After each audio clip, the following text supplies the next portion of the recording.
ইতিমধ্যে অবগত হয়েছেন বিভিন্ন ইলেকট্রনিক এবং প্রিন্ট মিডিয়ার মাধ্যমে যে আসামি বৃষ্টি আক্তার ওরফে মিষ্টি সুভাষ, মডেল মিষ্টি সুভাষ গত 26/3/2026 মহান স্বাধীনতা দিবসে জাতীয় শহীদ মিনারে ওইখানে স্মৃতিসৌধে, জাতীয় স্মৃতিসৌধে ফুল দিতে গিয়েছিলেন। ফুল দিতে গিয়ে সেখানে মবের মাধ্যমে দারুণভাবে আক্রান্ত হন, মব সৃষ্টি করে তাকে আক্রান্ত করা হয় এবং এই মবের মাধ্যমেই আশুলিয়া থানায় হ্যান্ড ওভার করা হলে তাকে সেই দিন বিজ্ঞ আদালতে সোপর্দ করা হয় একটি মামলা দিয়ে।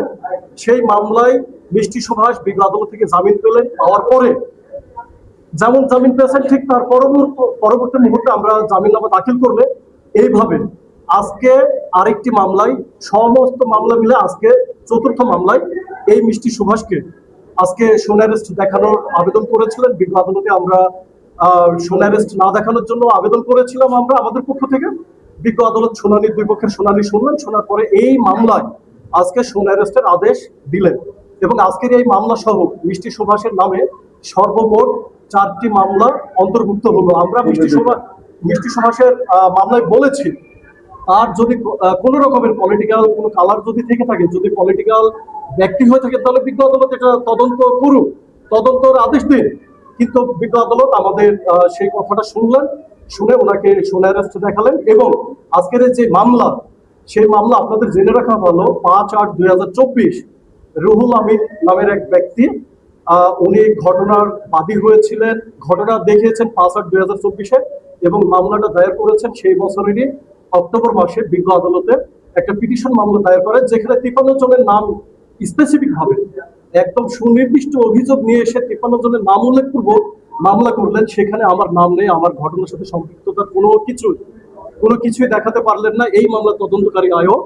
আমরা আশা করব মিষ্টি সুভাষ এর পরবর্তী সময়ে অবশ্যই বিজ্ঞ আদালত থেকে ন্যায় বিচার পাবেন।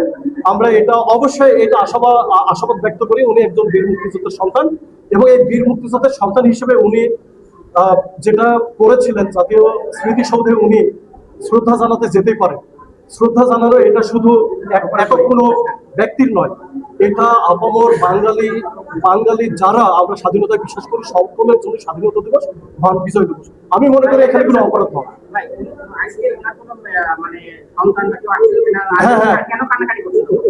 উনি আসলে বিজ্ঞ আদালতে এসে ওনার মেয়েকে দেখে, ওনার নাবালিকা একটা কন্যা সন্তান আজকে দীর্ঘ দিন মায়ের আদর থেকে বঞ্চিত, মা যেতে পারছেন না সন্তানের কাছে, সন্তান যেতে পারছেন না মায়ের কাছে, কি একটা আকুতি, কি একটা মিনতি।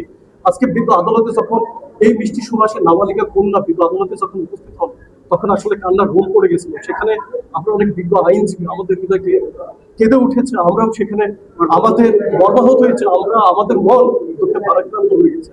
আমরা এর থেকে পরিত্রাণ পেতে চাই, এর থেকে মুক্তি পেতে চাই।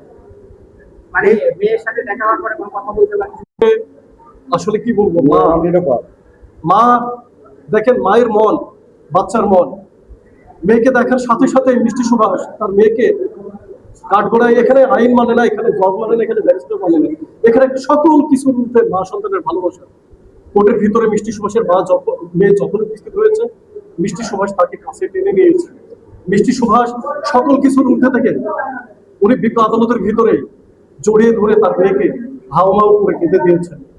সেখানে আমাদেরও হৃদয় রক্তক্ষরণ রয়েছে। আমাদের প্রতিটা ব্যক্তির ঘরে আমাদেরও সন্তান আছে, আমাদেরও তো আদর করতে ইচ্ছে করে। এটা সবার ক্ষেত্রে প্রযোজ্য। আমি আশা করব আপনাদের মাধ্যমে আপনারা এই বিষয়টা আপনারা নজরে নিয়ে আসবেন। শুনানির পর্যায়ে যখন গ্রেফতার দেখাবে তার আগে মানে বিচারকের উদ্দেশ্যে বা মিষ্টি সুভাষ কাজ করে তাই বলেছে মিষ্টি সুভাষ একটি কথা বলেছেন যে আমি বীর মুক্তিযোদ্ধার সন্তান হিসেবে, আমি আওয়ামী লীগ করা হিসেবে নয়, আমি স্বাধীনতা যুদ্ধে বিশ্বাসী, আমি মুক্তিযুদ্ধে বিশ্বাসী, আমি এই দেশের একজন সচেতন নাগরিক হিসেবে, আমি বীর মুক্তিযোদ্ধার সন্তান হিসেবে আমার দায়বদ্ধতা থেকে আমি সেদিন স্বাধীনতা দিবসে স্মৃতিসৌধে গিয়েছি, আমি ফুল দিয়েছি। এটাই যদি আমার অপরাধ হয়ে থাকে তাহলে আমার আর এই দেশে বিচার চাইবো কার কাছে কি বলবো, নাই বিচার চাইবো কার কাছে।